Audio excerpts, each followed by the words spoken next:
आज हम निप्रभा स्कूल की तरफ से आपके लिए स्टैंडर्ड 5th का सब्जेक्ट MSc यूनिट 8 लेकर आए हैं।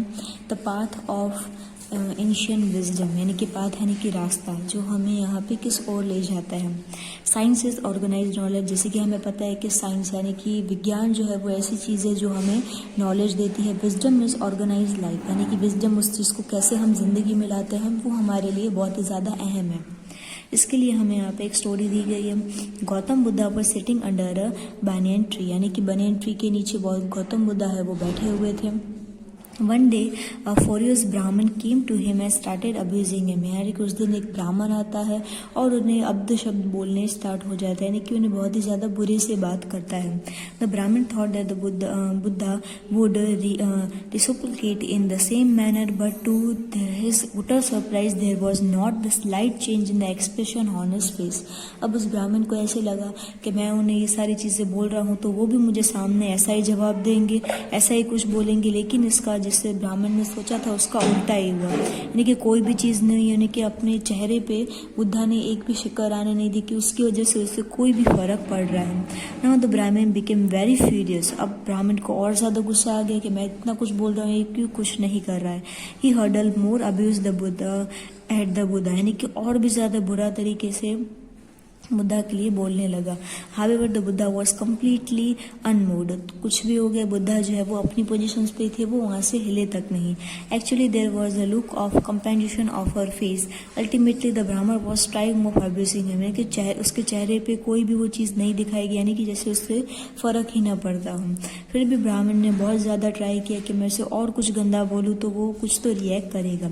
ही asked, I have been abusing you but why are you not angry at all, मैं तुझे इतना कुछ बुरा बुरा बोल रहा हूँ, तू क्यों कुछ भी नहीं कर रहा है, तू मेरा इसका आंसर मुझे क्यों नहीं दे रहा है।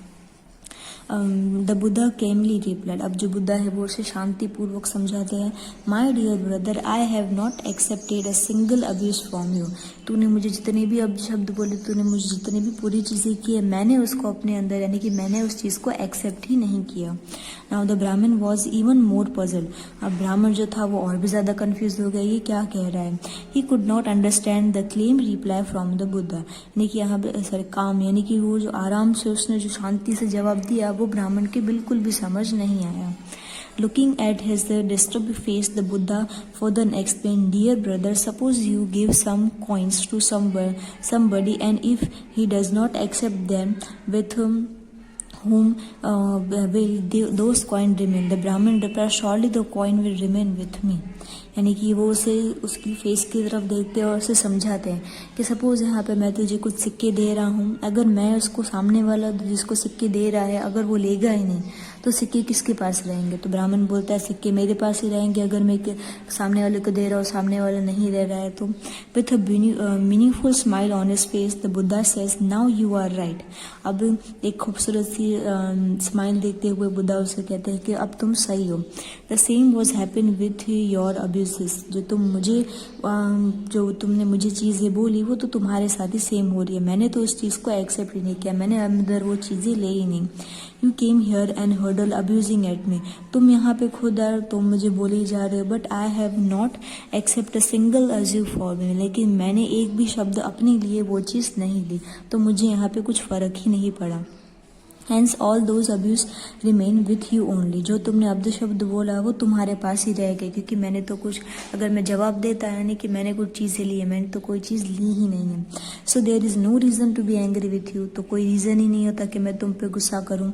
द ब्राह्मण रिमेन स्पीचलेस, अब ये बातें बुद्धा की सुन के ब्राह्मण जो था वो एकदम से उसकी बोलती ही बंद हो गई। He was ashamed of his behavior and begged for the Buddha's forgiveness, यानी कि उसे बहुत शर्म आने लगती है। फिर वो उसे घुटनों के बल यहाँ पर कहता है कि भाई मैंने जो भी चीज़ें की उसको मुझे माफ़ कर देना और मैं अब से ये चीज़ें नहीं करूँगा।